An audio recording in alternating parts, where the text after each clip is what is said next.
Bismillah ar-Rahman ar-Rahim. Assalamu alaikum. Welcome back to the second hour of News and Views on Salam Media. And we are now going to be talking with Ahmed Munzoor Sheikh Emam. He's a parliamentary leader, and this time around, we're going to be talking about a new party. So, Assalamu alaikum to you and welcome. We understand that the AM4C has secured space on the national and provincial ballot for elections 2024. Where and how do you feature with this party, the new party, or is it not that new after all? We've just not heard much about this party. Well, walaikum salam wa rahmatullahi wa barakatuh. Yes, indeed. It is not a new party. The AM4C or Allied Movement for Change is 11 years old. It was registered in 2013. And we have a council seat in Mdoni in KwaZulu-Natal in the South Coast. As you know, that I have been a member of the National Freedom Party, a founding member of the party. But we also know that the NFP has been constantly fighting each other in terms of factions, running to court, and they're in court right now as I speak to you. So the challenges that they faced, and that was, I think, aggravated by the death of my former leader, Zanele Kamagwazam Sibi.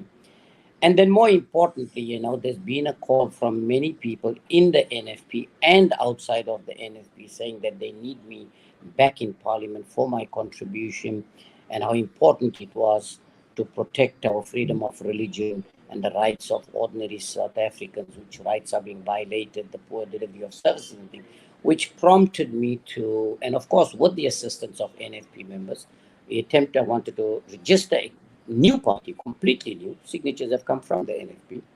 And then an opportunity came when Mr. Roy Bulla, the one that initiated and started the AM4C, called me for a discussion. And he said, he wants to quit. He needs somebody to take over this party. And he's been following me for a long period of time. And he believed I'm the one able to do that. And that's what resulted in where we are today. And I'm now the president of the Allied Movement for Change. And that's how it's all come about. With due respect, I must say I've never heard of them. How active have they been? They're obviously a very small party. Yes, I think they have been confined to KwaZulu-Natal, particularly in the Indian communities, but not only in the Indian, the black communities, particularly in the South Coast. Amzinto, Park Rainy, Amkumas, all those areas, Chatsworth, Phoenix, in the Indian communities. So they've been concentrating in that constituency. Also, there is quite a large constituency base amongst the black communities for AM4C in those areas that I just mentioned. And they chose to concentrate at local government election until, of course, we've had this engagement and felt that, there was an opportunity. The party was already in existence. And so we decided, let's put it together. And that's what we have done. But clearly, they've been in existence. So, Mr. Roy Bulla is a household name. Many people know him. He's been there for the Minority Front in Parliament for 10 years, 2 terms, before he formed the Allied Movement for Change, or the AM4C. That's basically how it's come about. But clearly, AM4C is not a new name. It does exist. In fact, it's a party that has provided a lot of support to other political parties when they were not contesting the provincial and national elections.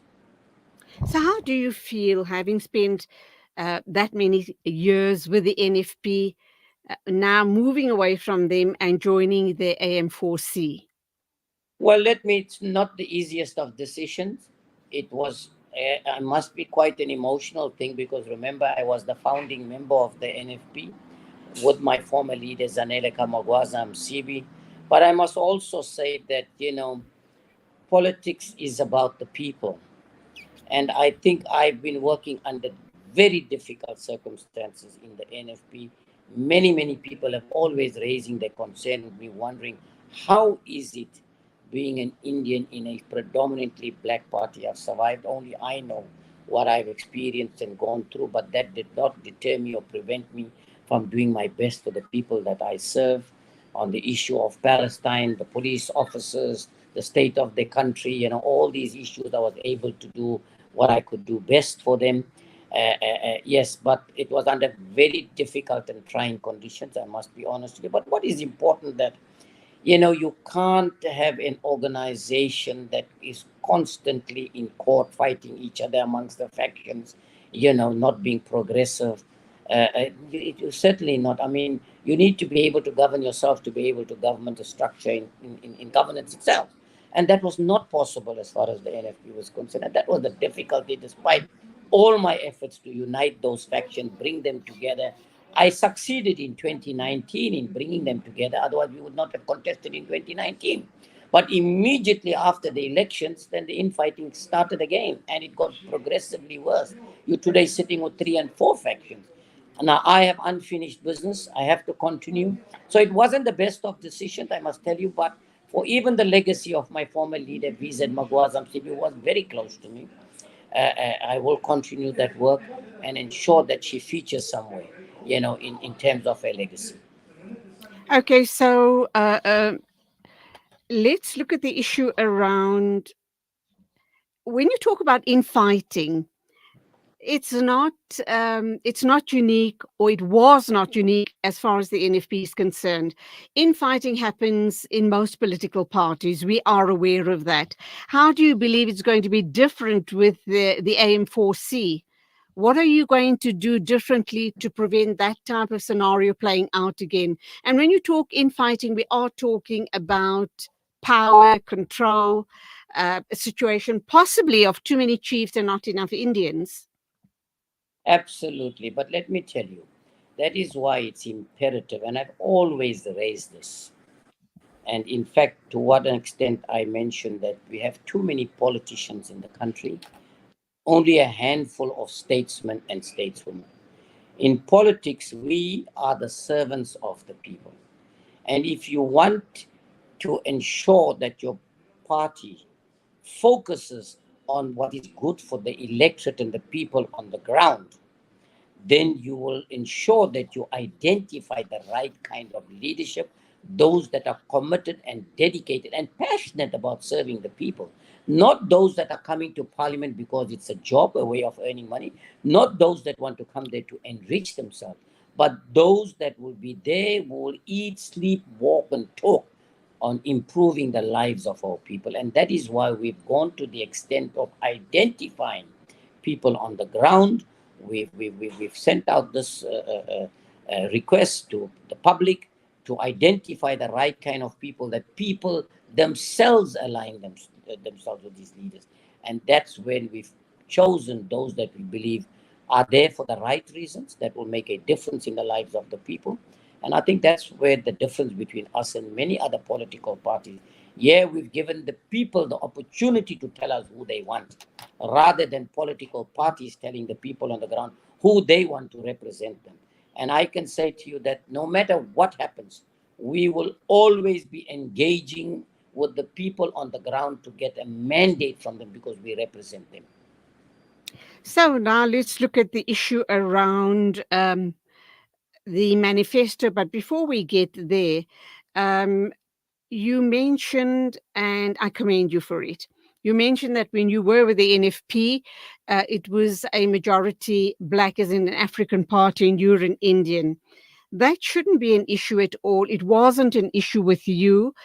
Do you think that at times it hampered your progress or impacted on the type of work you were able to deliver? I want to say this again. Only I know what I have gone through in the period of time that I have been with the NFP.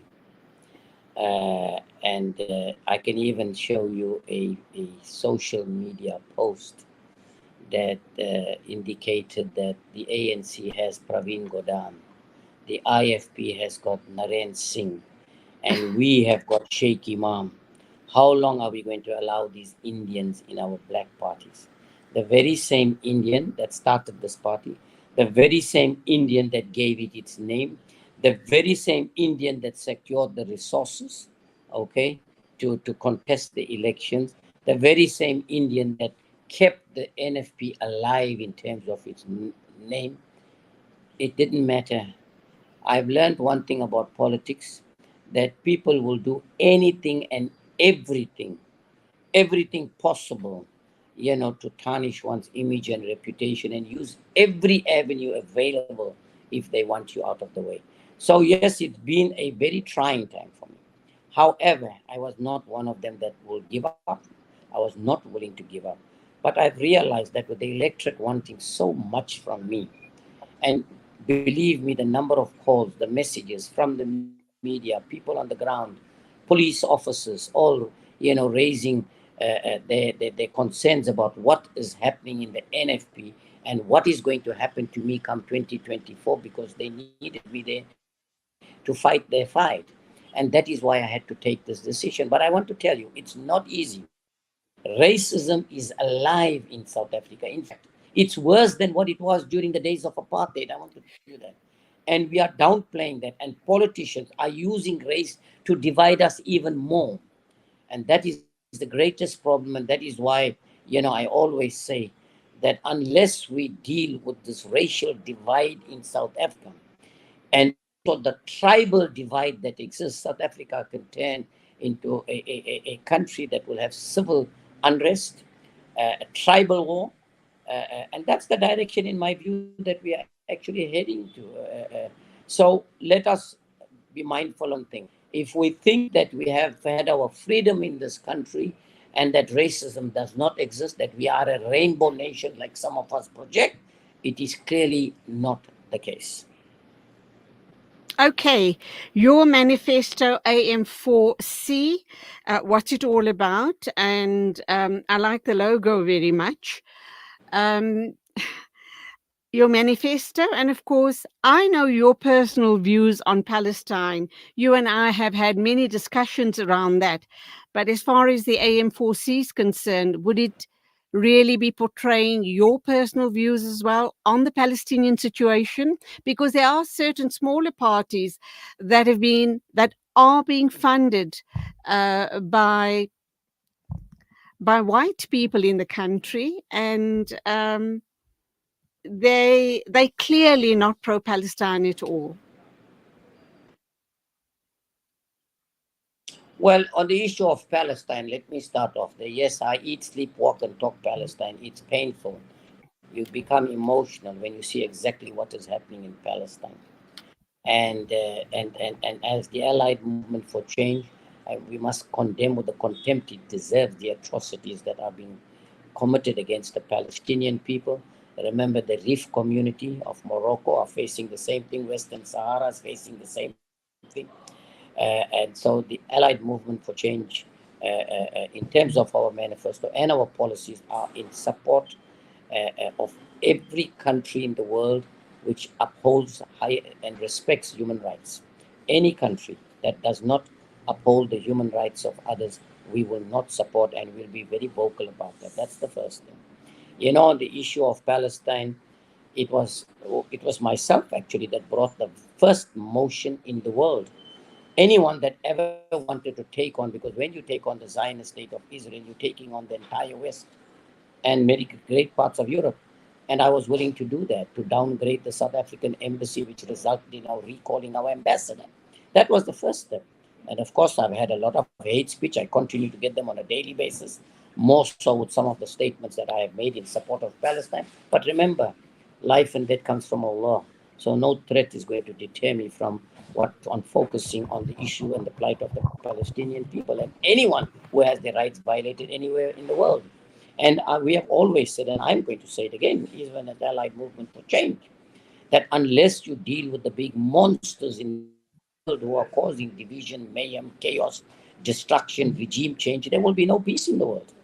But and you've seen the other day, I mean, one of the presentations, but a very influential person. And what does the person say? It says loud and clear that in order for the West, particularly in parts of Europe, to survive, it means there must be disease in Africa. There must be mayhem. There must be poverty. So you can see where this is coming from. And if you look at what has happened recently, which, when you talk about economic growth, the United States of America's armament industry increased sevenfold. Then look at the pharmaceutical industry as a result of COVID, increased, created more billions and multi-billionaires to such an extent we are about to produce the first trillionaire in the world. What is this Sure. all about? And until we awaken the African continent to what is happening in the world, you know, and people are falling into this trap because colonialists brought and divided us on religion, and that is what they basing their argument on. We need to get people to better understand, and I can say this without any doubt, and I've said it a few weeks ago and I'm saying it again.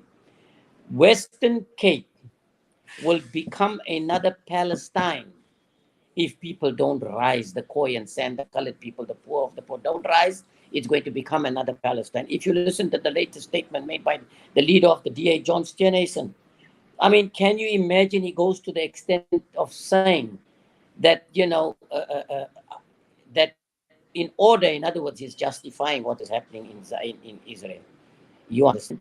And to the extent that he says, in other words, for them to succeed, then of course there has to be these human rights violations that are taking place. You've got to undermine people. You've got to massacre them. You understand? I mean, it's totally unacceptable.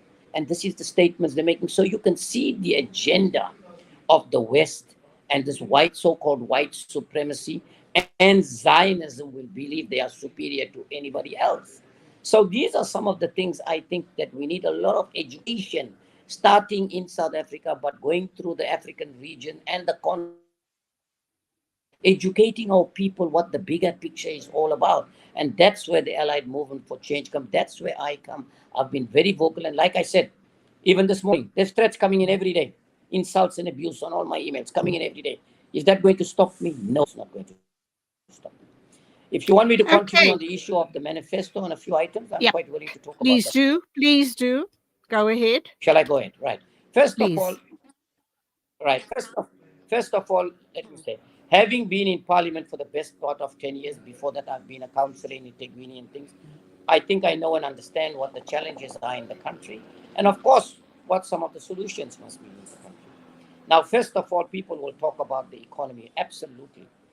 I think we are underestimating the seriousness of the problem that we face in the country.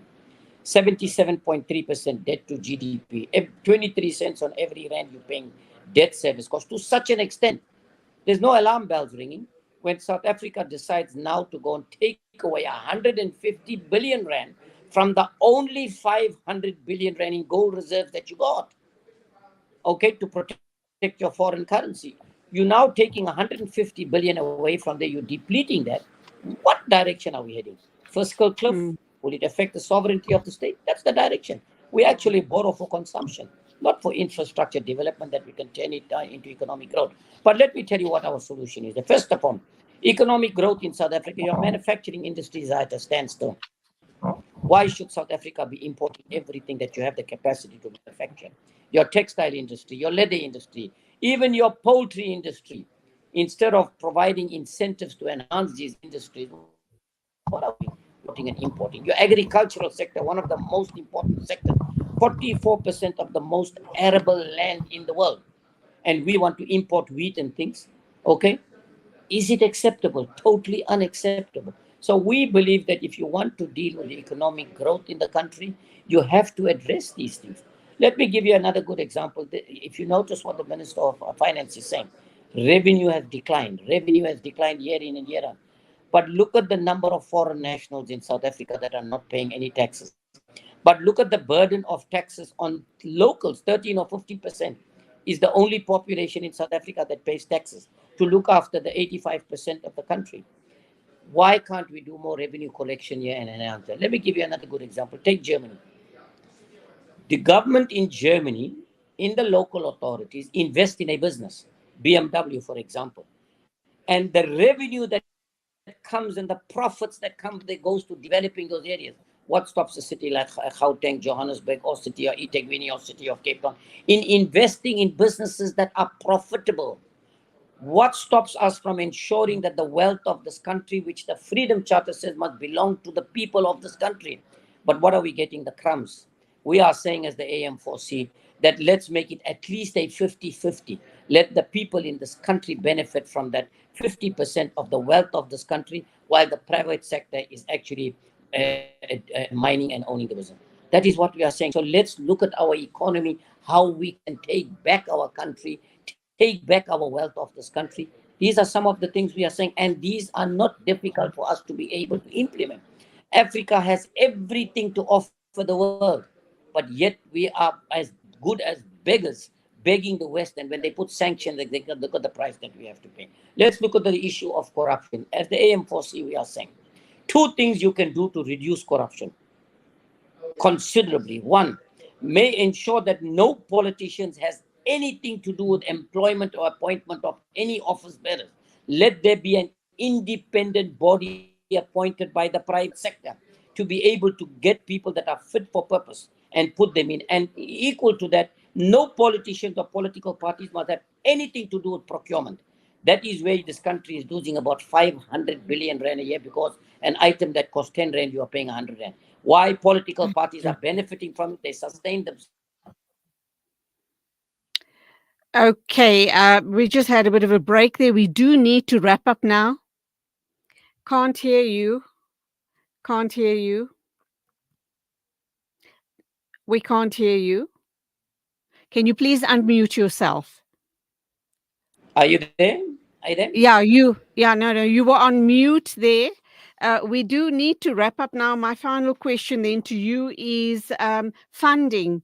Who's funding your party? Where's the funding coming from? Let me say, very disappointing indeed, my sister, because there's been so much of a call for me to go back to Parliament to serve our people. Many people have made commitments and promises, but I can tell you, to a very large extent, it is about what are we going to get back in return. And smaller parties have a serious problem. First of all, that is, you don't get any funding from government. You don't get any funding from the IEC.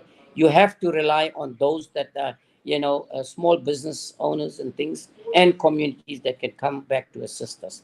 We've been promised a lot of funding, and I can tell you we've never achieved anything of that, because we are told that no, we are funding the big parties like the ANC and things. It's all about what we're giving, what are we doing. And we have made it very clear. I do not want to entertain any money that is dirty money, because we are running this organization on Islamic ethos and principles. We want to do the right thing. We're not going to encourage or entice anybody as far as corruption is concerned. And that is why we are pleading with communities and business, small businesses and things, who are sincere about wanting us to protect our freedom of religion and things in the country, to come and support us for the good of what we are intending to do. But I can tell you it's not easy. There are some funders that have come up with a bit of money, and alhamdulillah, we appreciate that. But to a very large extent, it's very difficult. Fortunately, there are some service providers who have had trust and confidence in me, who have funded or provided services in the past, and they have been paid. And I ensured they were paid. So because of the good reputation, some of them have come on and are assisting us. But very difficult, because a lot of work too is needed to be done. And you can see what is happening with the other political parties. The Zionists are funding them in abundance because they want a change. They want a regime change. But when it comes to our people, it's very difficult.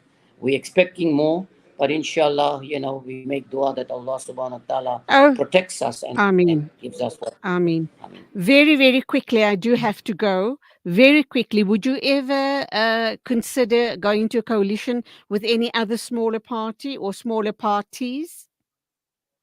we will go, yes, indeed. It will be, first of all, when this issue of coalition, we will go back to our people to get a mandate from them. We represent our people. That's the first thing. Second thing, it will be based on Islamic ethos and principles.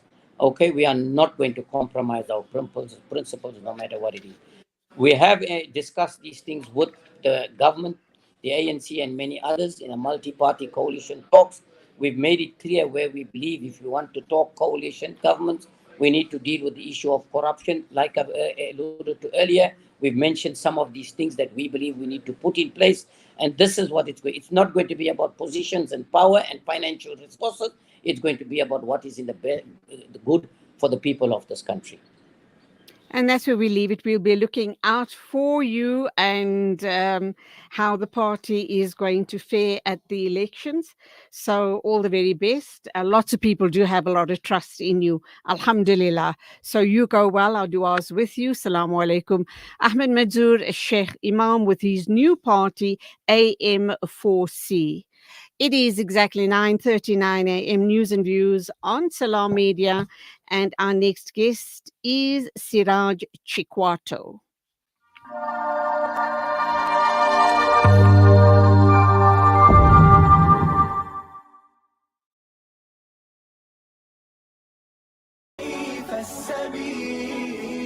Humanity sets the agenda.